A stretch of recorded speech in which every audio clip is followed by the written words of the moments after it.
All right, Halloween is coming, and if one of your favorite things is carving a jack-o'-lantern, our next guest is for you. Outrageous Pumpkins. It's a competition show where talented pumpkin carvers duke it out, and it comes back on Sunday to the Food Network. And we are so excited to be joined by Chrissy Scarpati, a contestant on the show who is from Connecticut. Hey, Chrissy!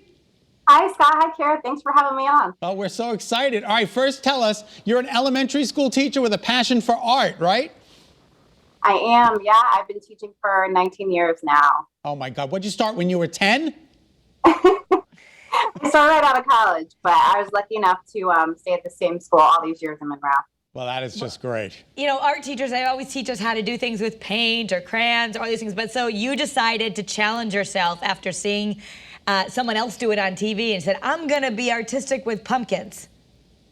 Yeah, exactly. I was watching the Food Network actually, and there was a Halloween Wars on that had Ray Villafane, and he was actually an art teacher who used clay loop tools to kind of carve the pumpkin like a relief.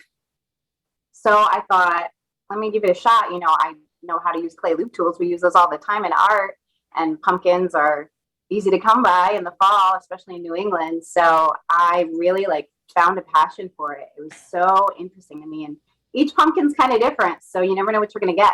Now, what kind of tools do you use, Chrissy, to carve up these? I saw one guy with a chainsaw. I mean, is that going to happen? There is a guy with a chainsaw there.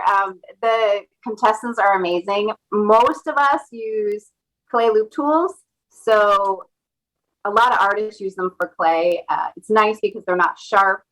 We're actually going to be teaching my students how to carve pumpkins with these tools too, so it's safe for all ages. The chainsaw is not so much safe for all ages, but we do use some power tools on the show too. Oh I mean, God. the video is incredible, like what you guys can create with some of these pumpkins. And I think, you know, it's something we can all watch because every time we try to carve a pumpkin, my kids always want a crazy face and it never comes out. So what's your tip for these parents out there to actually do something successful this year? I would say go slow because the way that we carve pumpkins is almost like a relief. So the top rind is going to be like the nose, and then you want to slowly remove to kind of carve away, but have fun with it. I mean, there's happy accidents, and if I take too much away sometimes, I'll just change the expression. You know, it's Halloween. They don't have to look a certain way. So have fun.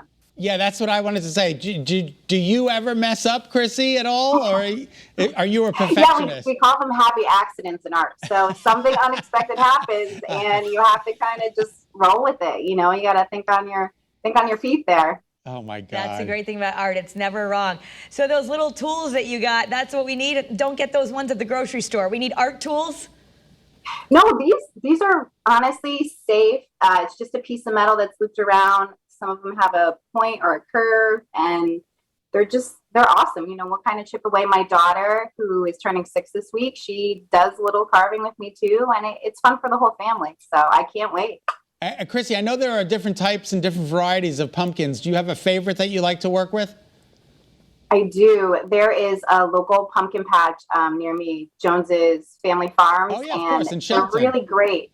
Yeah, they're amazing because their pumpkins are so thick and hardy. I really would say support your local patch if you can and grab one, because the heavier they are, the thicker they are. So those are really better for what we're doing. Ah, heavy pumpkins. That's Heavy the pumpkins, trick. that's the trick. So tell us a little bit about the show, how you're going to win. This show, well, someone gets eliminated every week. So starting Sunday, you'll see one of us have to walk through the walk of shame at the Outrageous Pumpkins graveyard. But it's amazing because there's always a quick carve, if you saw last season, and a longer carve. So the quick carve is about 4 hours, and they'll give you a challenge. You'll have to go as best you can, and then there's usually a reward for whoever wins that round. And then the longer carve usually involves more pumpkins, a certain number, along with a theme, and then at the end of both those carves, someone gets eliminated. So yeah, but very exciting. You know, Chrissy, we say ha ha ha, pumpkin carving is fun, but there's $25,000 at stake here, right? Yeah, it's a lot of money, and my daughter wants to go to Disney World, so you know, it's gonna carve my heart out. Oh my God, that is just incredible. Well, it's so inspiring and fun to watch. Want to let everyone know that you can catch Outrageous Pumpkins starting Sunday on the Food Network or stream it on Discovery Plus. We wish you tons of luck. Thank you so much. Thank you so much for having me. Have you ever sailed before we go in a pumpkin boat, like one of those big pumpkins? No, it's on my to-do list. Okay, very good. Thank you, Chrissy. We appreciate it. Thank you.